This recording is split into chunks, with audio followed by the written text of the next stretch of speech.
Okay, so let's go ahead and just send the FIMI X8 up in the air. Just want to show you there is no filter on the front. I've got it set for 4K 30 frames per second, video quality high, white balance is cloudy, it's very cloudy out here today. And then I have the color set to general, which should all be pretty equal to the Zino 2 setting, so I'm going to try to keep it as fair as possible. With the low temperatures and the wind that we have, I'm mainly interested also in the gimbal. Gimbal reaction between the two has always been kind of spotty, so sometimes I get a perfect gimbal on this and sometimes it's back out. It seems like later updates that we've had here have thrown this gimbal off more on the FIMI, but we'll just see how it goes. So let's go ahead and take off. And the FIMI usually takes off when I do an auto launch. It usually launches higher, so I'm going to step out a little bit, and then that way you can see it better.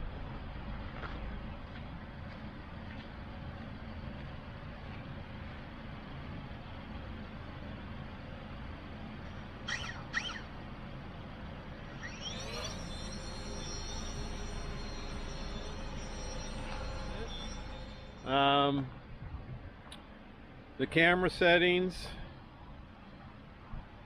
in comparison to the FIMI X8 SE are 4K 30 frames per second. I have it set for a cloudy day, and then color is ordinary. I can already tell you the picture on the phone anyhow on my display for my FPV here looks much better than the FIMI does. So I think the Zino is going to beat it on a cloudy day. So we'll see how that goes. Let's see if we can do a hand launch here. And we'll compare those.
Alright, so there you have it. That was the flight with the FIMI X8 SE and the Zino 2.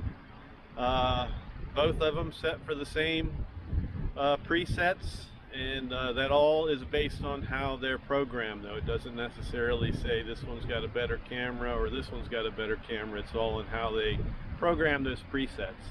I could fine-tune them to match better, but I strictly wanted to just stay with the same 4K 30 frames per second and then the same presets.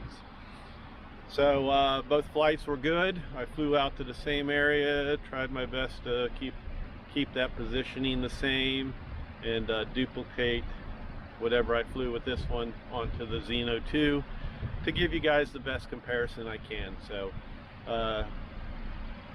the landing with the sensors, you saw it pushed away from my hand. They are indeed working. They usually have a little bit more delay than that, but they are working. There's speculation that they're not working, they're not functioning, what have it, but they are indeed working. Usually there's a bit of a delay with the sensors, and there's a few other characteristics that are going on with it that I'm going to put together in another video, where I'm just going to concentrate on the optic flow sensors so you can see what I found anyhow, and see what you think about them then. So anybody saying that these sensors don't work, just showed you in that landing. It pushed away. They work perfectly fine. She hovers nicely in the wind. It's got that typical Zino jerk, but not as bad as you've seen in another video of somebody doing their first flight where it was just horrible. I'm sorry, that video made the Zino 2 look bad. And I just want to say, I hand launched and I hand catched. Don't be afraid to do that. Don't land your quad down in the dirt in a big dust storm and get that crap all inside your gimbal and your motors. That was another thing that was just terrible about that video, and I hope other people don't learn from that and do the same thing. Use a landing pad. If you forgot it in your car, catch the damn thing with your hand. Land on your case that you keep your quad in. Fly it over to your car if you have to and land it on top of the car, but do not land it in the dirt like that. That was awful. That's it. Thank you everybody for watching my videos, and I'm freezing my ass off here, and click that subscribe button, and as always, thumbs up on your way out, and we'll catch you on the next one. Take care. Thanks for watching.